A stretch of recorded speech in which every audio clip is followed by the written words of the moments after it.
longtemps, mais franchement, qu'est-ce qu'il y a, Binette? Ce vélo, est-ce qu'on pourrait l'emmener pour aller à l'école? Il est trop bien. Toi, tu vas aller à l'école avec ce vélo-là? Ouais, il est bien. Ça se voit pas trop qui est pas repassé mon t-shirt. Ça se voit que j'ai fait la muscu ce matin.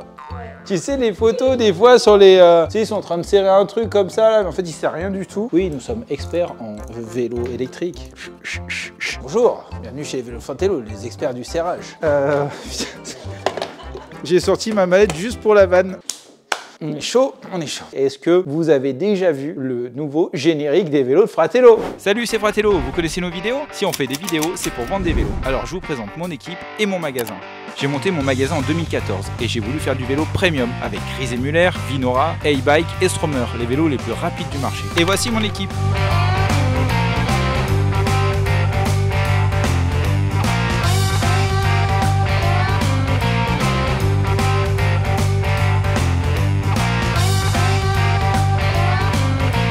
Alors si nos vidéos vous plaisent, n'hésitez pas à nous contacter pour acheter votre vélo chez Fratello.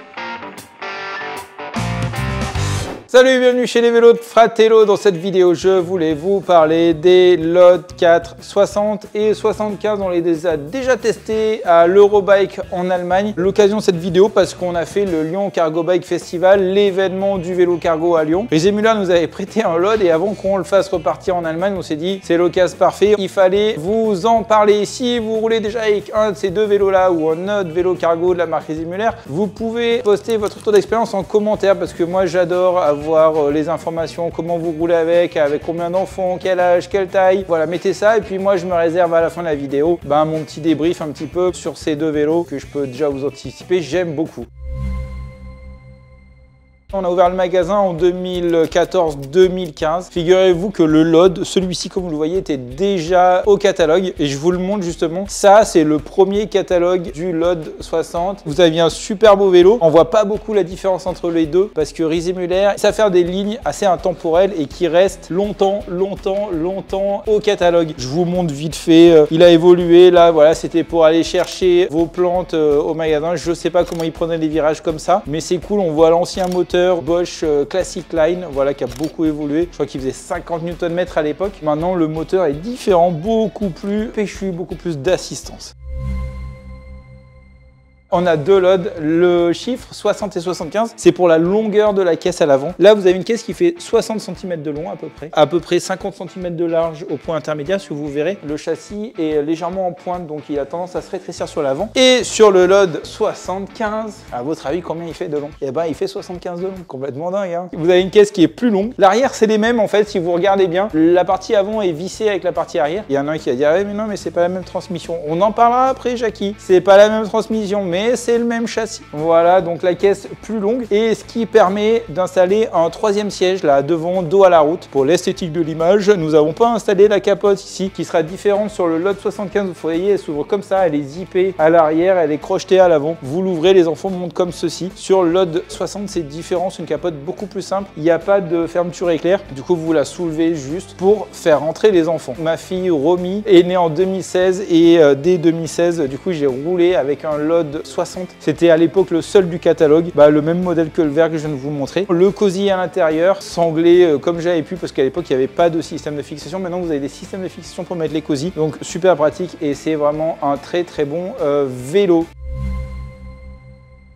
Le point qui va intéresser le plus la fibre cycliste, c'est le poids et le dynamisme des vélos. Sachez que le LOD 60, on va démarrer nu, sans les accessoires, les sièges et tout ça qui représentent quelques kilos. On va démarrer à 36 kilos, donc c'est complètement imbattable. Et l'autre point super important, c'est ce petit truc là. Vous avez une suspension à l'arrière, vous avez un cadre qui a un amortisseur à l'arrière. C'est complètement dingue. Vous avez le LOD 60 qui est tout suspendu de Riesemuller, vous avez le LOD 75 de Riesemuller qui est tout suspendu et vous avez le Paxter 70 aussi qui est tout suspendu. C'est clairement un truc de dingue d'avoir fait des vélos cargo avec une suspension à l'arrière. On voit cette technologie dans le VTT, on voit cette technologie maintenant dans le VTC. Riesemuller, ils font le Hommage, le D-Lite et le Super D-Lite qui sont tous suspendus. C'est des vélos géniaux. Et le LOD en fait partie. Vous avez un vélo qui est archi dynamique. Vous pouvez quasiment faire du VTT avec. Nous, avec les enfants, on passe partout avec. C'est absolument génial. pour ces vélos cargo, vous êtes sur le moteur Bosch Cargo Line, 85 Nm jusqu'à 400% d'assistance. On a encore le choix en 2025 sur les modèles, sur les versions, les millésimes, on va dire, des LOD. Vous avez le LOD tout court et le LOD 4. Le LOD 4, il est équipé avec le nouveau Smart System qui équipe ces deux vélos-là. Donc on a le nouveau système Bosch avec une appli Bosch qui est extra archi connectée. Vous appairez votre téléphone avec votre vélo. Vous pouvez avoir la navigation, vous pouvez avoir le tracker GPS. Vous avez toutes vos stats dessus. Vous pouvez personnaliser les modes. Enfin bon, voilà, vous pouvez faire vraiment beaucoup de choses. Vous pouvez personnaliser aussi vos écrans depuis pas longtemps. Donc c'est vraiment un super truc. Et puis vous avez le LOD qui était sorti juste avant, qui est encore sur l'ancien système Bosch, qui marche très bien. Pour un utilitaire, c'est parfait, il n'y a aucun problème. Côté batterie, la batterie, c'est une batterie externe. Elle est ici, sur le cadre, directement posée sur le cadre. Elle n'est pas intégrée. Je trouve que sur un vélo cargo comme ça, utilitaire, et puis avec ce petit look rustique, c'est pas vraiment un problème. On la voit à peine. Actuellement, chez Rise Müller, c'est une 725 Wh. Donc une super autonomie. Ça va être dur de juger, mais je dirais entre 60 et 100 km, suivant comment vous roulez, chargé ou pas chargé, avec des gros dénivelés ou pas de dénivelé. Et gâteau à la cerise. Non, ça va pas du tout, ce personne à la ref. C'est les options, évidemment, chez les Allemands. Si vous connaissez, si vous avez déjà commandé une voiture en Allemagne, vous avez un prix de base qui fait rêver, puis après vous rajoutez les options. Ah, mais vous voulez un volant aussi sur votre voiture? Ah bah oui, mais c'est en plus. Ah, mais il faut des sièges. Wow, bah c'est encore en plus. Chez les Müller, ils sont pas comme ça. Ils vous le filent avec le guidon et la selle, mais vous avez pas mal d'options. Et puis des options un peu premium que c'est bien faire Bosch. Là, vous avez le système dual batterie. C'est-à-dire que vous avez deux batteries qui sont branchées en parallèle. Il y en a une qui va fournir de l'électricité au moteur, puis ça sera l'autre, et en alternance jusqu'à se vider toutes les deux quasiment en même temps. Et donc on arrive à une capacité de 1450 Wh, ce qui est complètement dingue, ce qu'on a rarement vu. Il n'y a qu'un seul vélo sur le marché qui fait ça, et ben c'est aussi un Rise Müller, c'est le Paxter 70 évidemment, avec deux batteries de 750 Wh, et là vous arrivez à 1500 Wh. Donc c'est complètement fou si vous avez besoin de faire vraiment beaucoup de kilomètres tous les jours. Je pense aux livreurs par exemple, je pense aux gens qui vont faire du cyclotourisme. Effectivement, c'est super d'avoir ces deux grosses batteries qui permettent vraiment d'aller très loin en une seule recharge.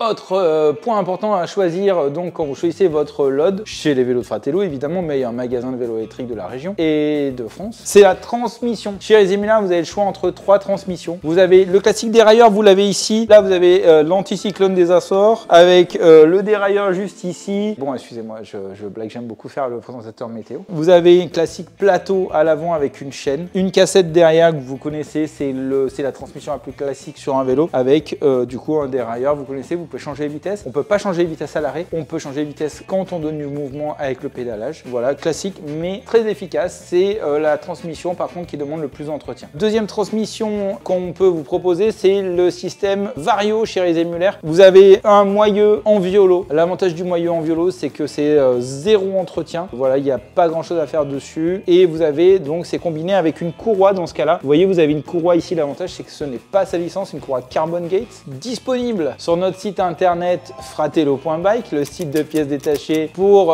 tous les Rise Müller avec un plateau. Alors là, l'avantage, c'est que c'est quasiment sans entretien. Il faut la nettoyer, il faut en prendre soin, il ne faut pas la brutaliser. Mais effectivement, sur le moyeu en violo et sur la courroie, il n'y a vraiment pas grand chose à faire. Et la troisième transmission actuellement disponible, c'est la transmission roll-off. Alors, j'ai pas la possibilité de vous la présenter aujourd'hui sur nos vélos, parce qu'on l'a pas sur les LOD. On l'a sur d'autres vélos. Vous avez un moyeu, c'est le même principe que l'enviolo. Un moyeu à l'arrière avec 14 vitesses à l'intérieur, une commande séquentielle au guidon qui permet de changer les rapports. Effectivement, c'est très agréable à utiliser. C'est aussi inusable. Là, pour le coup, c'est une vidange par an ou tous les 5000 km. Important de la faire pour entretenir la transmission. Et la courroie aussi indestructible, ça arrive. On en changé, je crois que je vous avais dit, si vous avez regardé mes précédentes vidéos, qu'on en avait changé 6 depuis le début du magasin en 2014-2015. Et ben voilà, grâce à toi, Luc, on est à 7.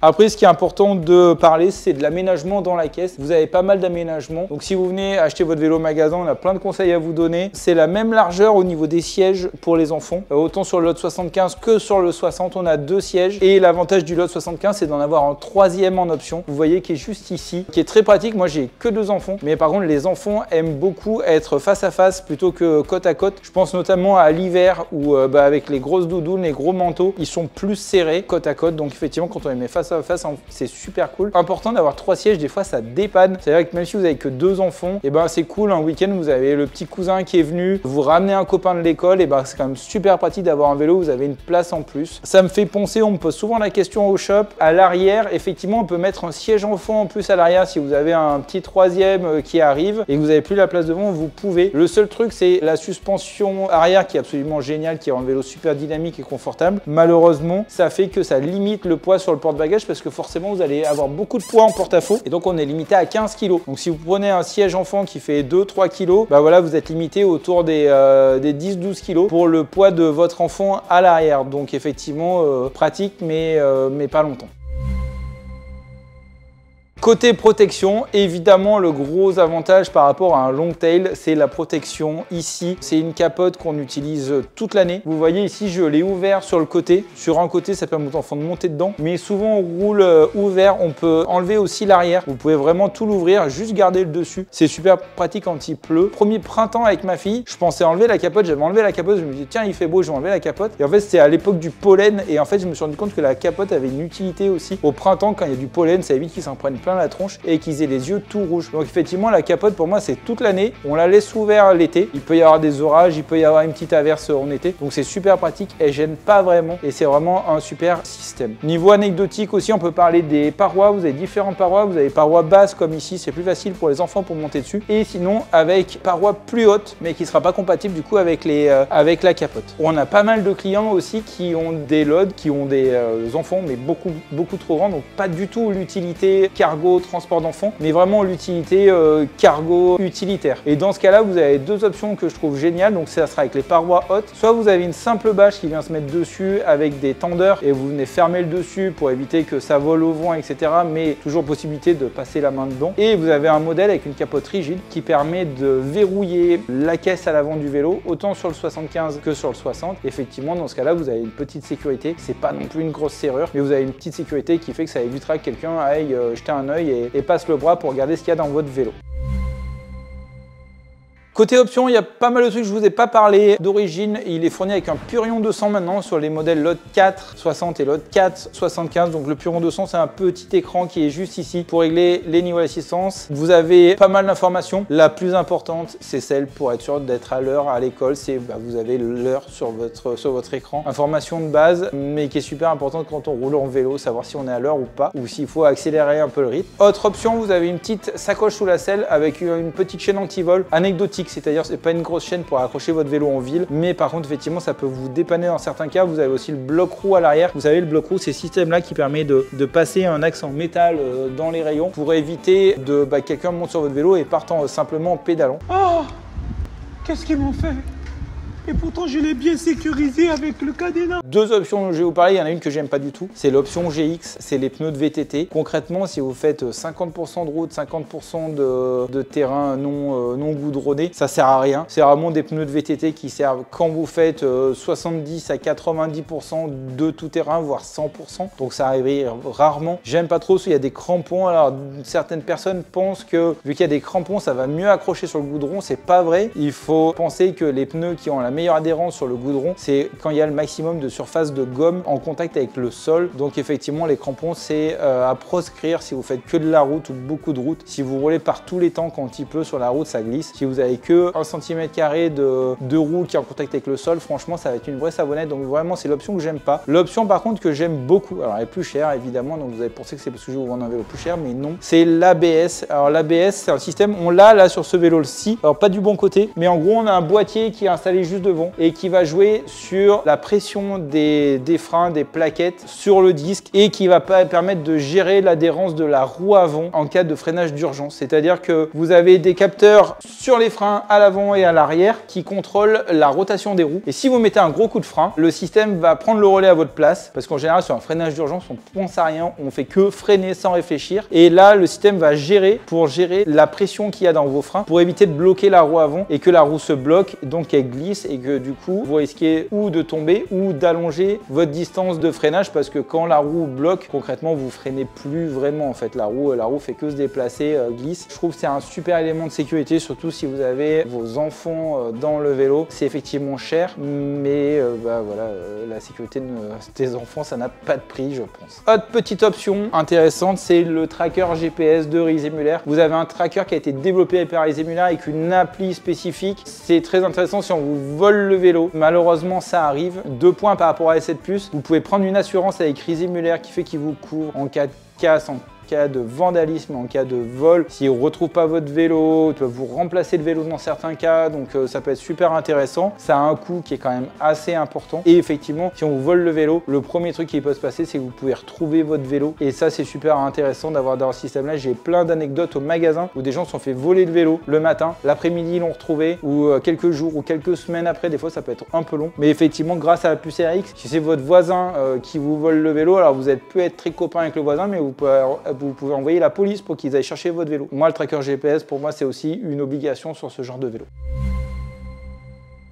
Sur un Load 4 60 modèle Touring de base sans les accessoires pour les enfants, on est à 7 369 € sur le catalogue 2025. C'est pas donné, c'est un vélo d'exception. À cela, il faudra rajouter tous les aménagements pour les enfants. Voilà, mais c'est des vélos qui sont géniaux qu'on vous rend facilement au magasin parce que quand vous essayez ce vélo-là, vous comprenez la différence de prix et la différence de qualité avec un autre vélo cargo. C'est complètement dingue. On a des solutions de location longue durée maintenant, ce qui permet de vous n'êtes pas propriétaire du vélo, vous le louez en fait, c'est un service comme un autre. Voilà, et ça permet d'adoucir un petit peu la facture sans acheter le vélo, mais en le louant.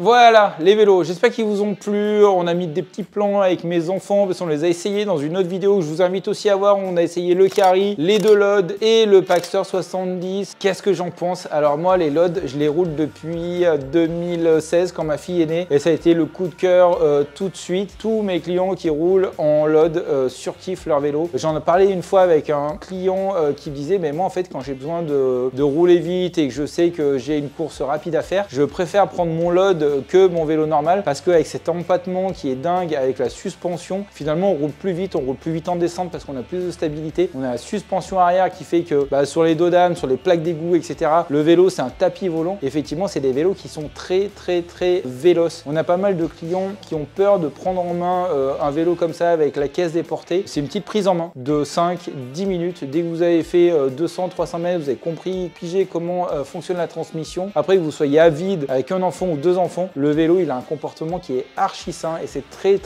agréable. Voilà, j'espère que cette vidéo vous a plu, que vous avez déjà mis un pouce avant que je vous le dise. Si vous voulez mettre en commentaire votre expérience sur des vélos Rise & Müller, sur le Load, ça sera avec grand plaisir. Vous pouvez nous suivre sur notre compte Instagram. Ah, j'ai oublié de vous dire, venez acheter votre vélo chez Fratello, évidemment. Allez, à bientôt. Si, j'ai dit s'abonner. Sinon, j'ai dit abonnez-vous. J'ai dit ça, je crois.